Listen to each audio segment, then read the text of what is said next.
All right, Lucy and Conrad and Caleb, it's time to wrap up the saga of the X-Men versus the Sentinels.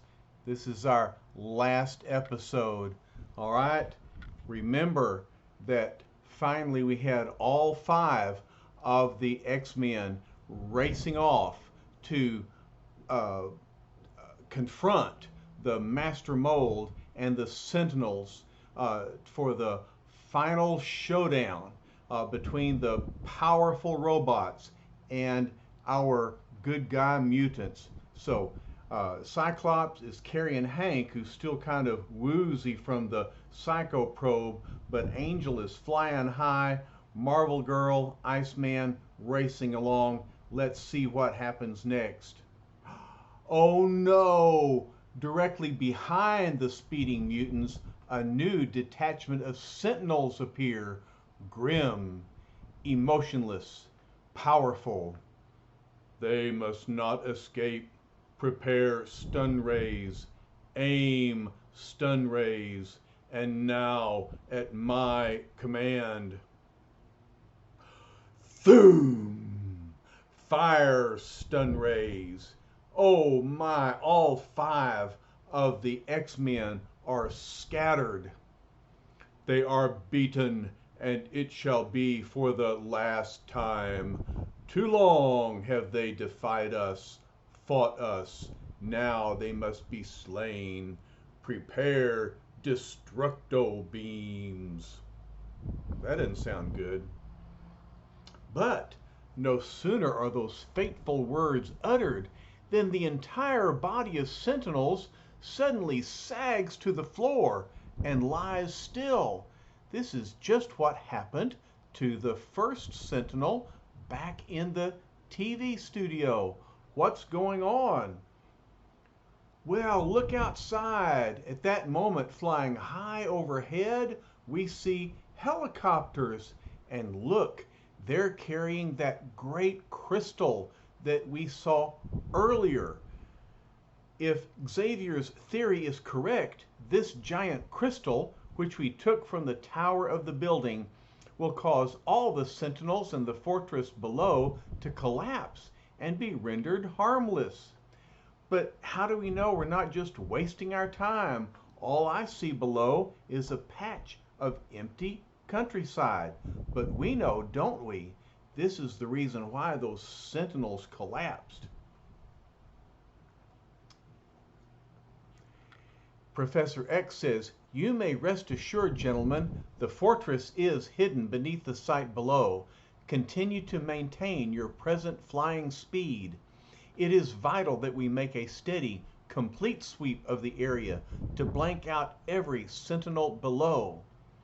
The policeman says, "We all thought that guy was off his rocker till we got the word from Washington itself to do whatever he said. I wonder what makes him such a VIP, a very important person. I never heard of him." But the police pilot's puzzled musings are soon rudely interrupted by the unexpected sight which suddenly greets his eyes below.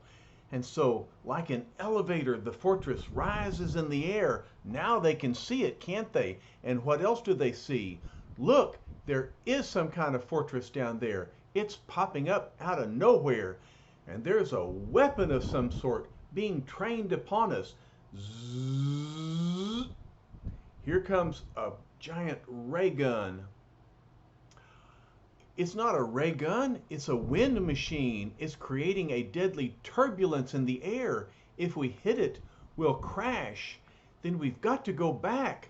But the professor says, "No, continue to fly. There will be no danger." On Professor Xavier's say-so, the courageous officers fly directly towards the awesome whirlwinds. But as they do so, the enormous crystal does its work well, and you see that it's going to incapacitate the Sentinels operating the machine. As the gleaming object passes above, those operating the weapon crumple helplessly, causing the turbulence to fade away. Thus, when the X-Men regain consciousness once again, they find, look, the Sentinels, they've been knocked out. I'm not complaining, says the Angel, but how did it happen? 1 minute we were racing to the Master Mold, and then this, says Marvel Girl. Poor Beast, he's finally waking up. He says, from the evidence at hand, I would deduce that Professor X has finally found their Achilles heel. Hank, says Marvel Girl, you've come to again. How wonderful. Ah, says Hank, how gratifying to know I've been missed. Let's knock off the talk till later. Cyclops is such a spoil sport. We've still got a job to do. You're right, Psych, says Angel. So long as the Master Mold exists, the Sentinels will never be defeated. So let's get him. Ever cautious, Marvel Girl says, Warren, be careful. He must have all sorts of defensive devices prepared for just such an attack. Jean's right, Angel. Slow down. We don't know what's ahead of us. Beast says, lead on, Macduff. We're right behind you. And Iceman says, they won't stop us now. And so look, here are all 5 X-Men in full fighting force. Then, as if to add emphasis to the X-Men's words, the lights suddenly flicker out, plunging the entire area into darkness.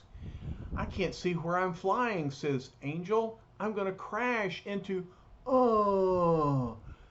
And then I think that's Cyclops. He says, listen to that hum. Like a tremendous surge of power. Something is draining all the current, blowing all the fuses. What is it? What can it be? Asks the Iceman. It's some sort of incredibly powerful machine, says the Beast. I can feel its tremendous energy with my feet right through the floor.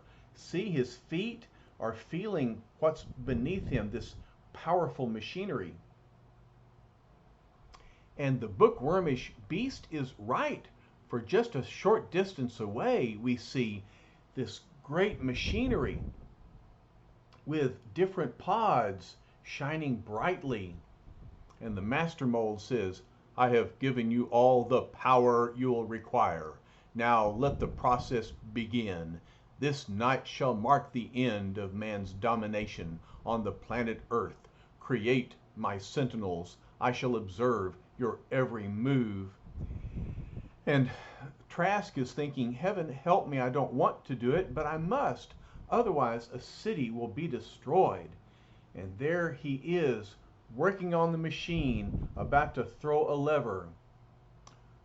First, says the Master Mold, there shall be 8 new Sentinels, then 8 more, then 8 more, each new group appearing faster and faster until the number mounts so quickly that they become virtually uncountable.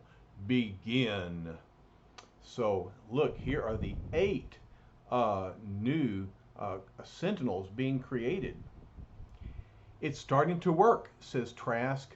The syntho particles from the Master Mold are flowing into the cubicles, solidifying into solid matter. Once the process has started, there'll be no stopping it.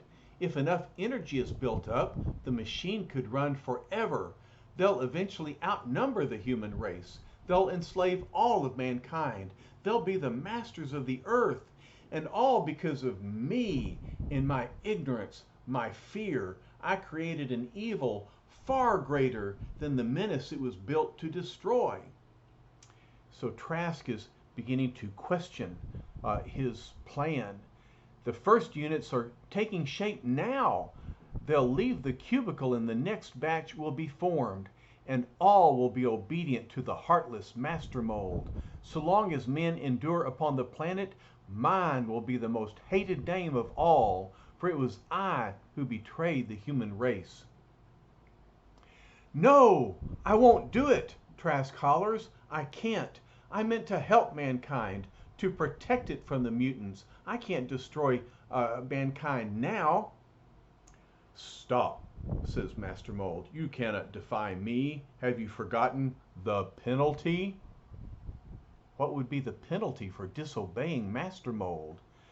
No, says Trask, I just remembered that my own life means nothing. I'll sacrifice it gladly to undo the dread thing I've done. The ionic power source, cries the Master Mold. If you shatter that, you destroy everything. Even I cannot survive. Clang! Trask brings down a heavy tool upon the ionic power source. What will happen now?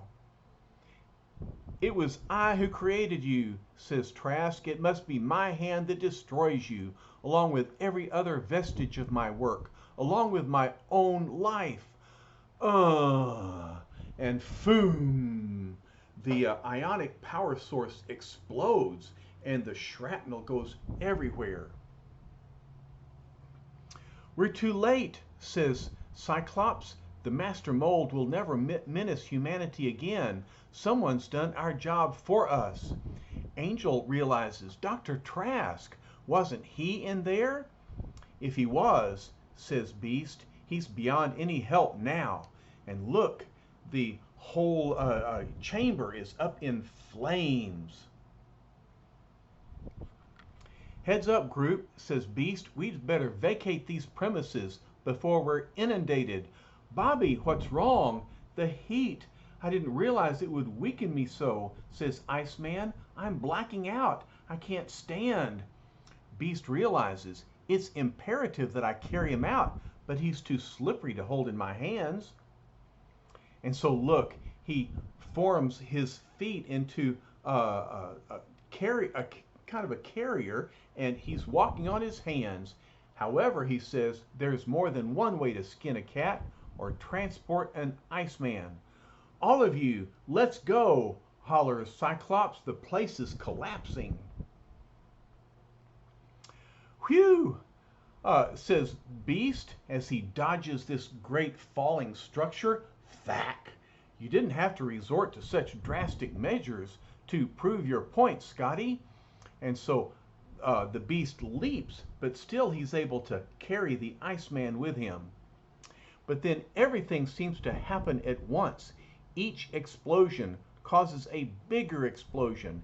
Each fire starts a bigger fire as the desperate X-Men suddenly realize they're surrounded by impending doom. We're trapped, says Marvel Girl. The entire fortress is caving in. If the flames don't get us, the cave-in will. Jeannie, stop, hollers Angel. There's a wall of fire directly ahead of you. Running in panic won't help, says Cyclops. We've got to work as a team. So let's see what the team does. Cyclops is right, says Marvel Girl. Angel, you can fly over the flames while I use my telekinesis to levitate Scott over them. No, then you'll be trapped. I'll wait here and carry you as soon as Psyche is clear. Angel's right, says Cyclops. It's the only way. Hurry, Jean. We've got to rejoin Hank and Bobby. Okay, so Hank and Bobby have already moved ahead of the flame. And so Jean is going to levitate Cyclops over the flame. Look, she's doing it. Cyclops says, that's it, but be careful. Don't strain yourself. And Marvel Girl realizes, even with his own life at stake, he worries about me. Isn't it any wonder that I feel about him as I do? Sigh. He's safe, says Marvel Girl. We did it. Angel, careful, the flames are too high. If you flap your wings, they'll catch on fire. Don't move. I'll help you glide over telekinetically. There, we're doing it. And so with Angel's flying wings and Marvel Girl's ability to levitate, they're making it safely over the flames. Thanks, gal, says Angel. That was mighty close. But now that we're here, where are we? We're no safer, says Cyclops. No better off, but at least we're together. Gene, see if you can probe the wall for any hidden escape lock devices. And so now she's using her telekinetic power to probe beyond the wall. She says, I'll try, Scott. There's something here. I can feel the tumblers. I've never used my kinetic power through a wall before, but if it can be done, wait, I hear them moving. I'm getting it. That's it. It's open. We can make our way out now. So how amazing she can even use her telekinetic power through the wall. Marvel Girl is becoming more powerful and more helpful as she grows in her abilities. Click, she opens the tumbler. But outside the now flaming fortress, we find the helicopters are still in the air. And one fella speaks to the professor, says, say, what gives with that guy? He hasn't said a word to anyone for the past 5 minutes. Relax, Charlie. Any guy who could figure out a way to stop those Sentinels just by flying over them with a nutty sparkler, he can be as quiet as he wants to be. But not a man among them can suspect the true reason for the silence of Charles Xavier, as the most powerful mutant brain on Earth desperately probes among the carnage, seeking to contact the X-Men below. He's thinking, with all the explosions, all the confusion, I couldn't reach them, but now I've located them at last. I'll stay with them mentally to guide them. The policeman says, don't bother Xavier, boys. If he wants to sit there sightseeing, that's his business. But look, coming out of one of those openings, there's someone. Where? I don't see anything. That's funny. Now, I don't either. And the professor says, naturally, for I have erased the image from both of their minds. No need to let them know that my X-Men were involved. So, here they are escaping from an opening in the fortress. Angel is flying and Cyclops is holding on to him. Angel says, so far so good, but we still have to get off this cliff. Give me your hand, Cyc. Wait, says Cyclops, what about Jean? He can't carry us both. He's always worried about Marvel Girl, but Marvel Girl can take care of herself. And that's what she says. Don't worry about me. I'll levitate myself down. And here comes the Beast with Iceman. Has it ever occurred to you what splendid firemen we'd make? We'd be the pride of the Hook and Ladder Brigade.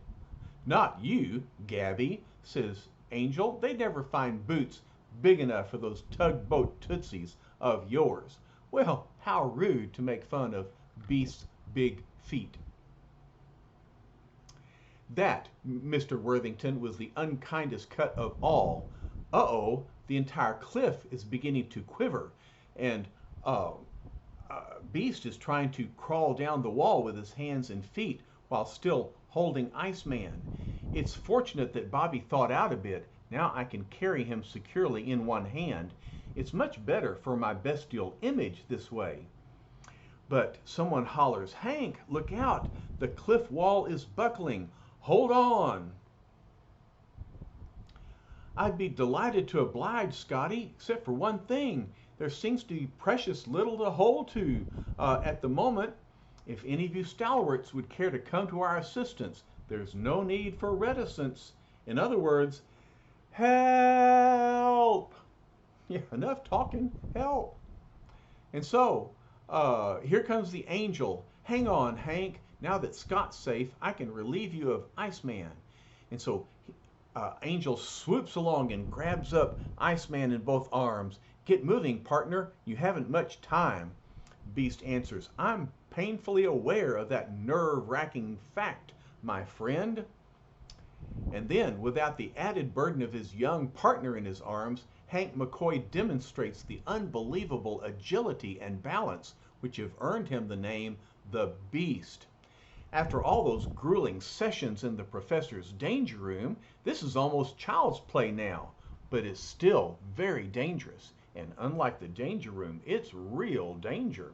So long as there's a foothold or a toehold anywhere, my chances for survival become virtually incalculable. All right, so He's climbing down with his feet. Salutations from your bestial buddy, comrades at arms. I trust I didn't delay you too long.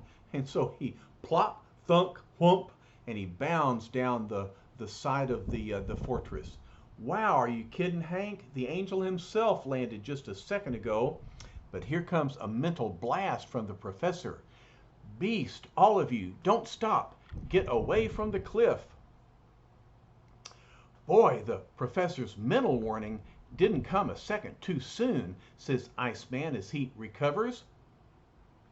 And Cyclops says that's the end of the Sentinels and the Master Mold. Mankind can breathe easy once more.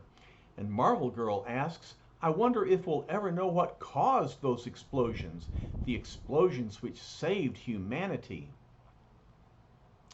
Perhaps the truth will one day be known, but until that time it lies buried beneath countless tons of rubble, buried in the breast of Dr. Bolivar Trask, whose last earthly sacrifice brought the work of a lifetime crashing down about him, whose last earthly lesson proved to be, beware the fanatic. Too often his cure is deadlier by far than the evil he denounces. And so the title of this issue talked about the supreme sacrifice, and it was Dr. Bolivar Trask who made that sacrifice. He gave his life to defeat the Master Mold and the Sentinels, his own creation, but in the end he accomplished his ultimate goal, which was to save humanity. But no victory is ever truly complete, even now, as the weary X-Men prepare to return to their headquarters building. None can suspect the shadow of menace that awaits them, the most unexpected menace of all, as we shall see next issue. So this is the end of this story, the very long adventure of the X-Men versus the Sentinels. But as you know, there's always a new adventure ahead for the X-Men. So let's get a peek at what's next. Look, the cover is in all red. And the title is, And None Shall Survive. What does that mean? Look, all of the X-Men are on the floor of their headquarters, and this menacing shadow is above them. Well, looks like we have another exciting adventure ahead, but I hope you've enjoyed the adventure we just finished. Thanks for listening to me. I love y'all. Bye-bye.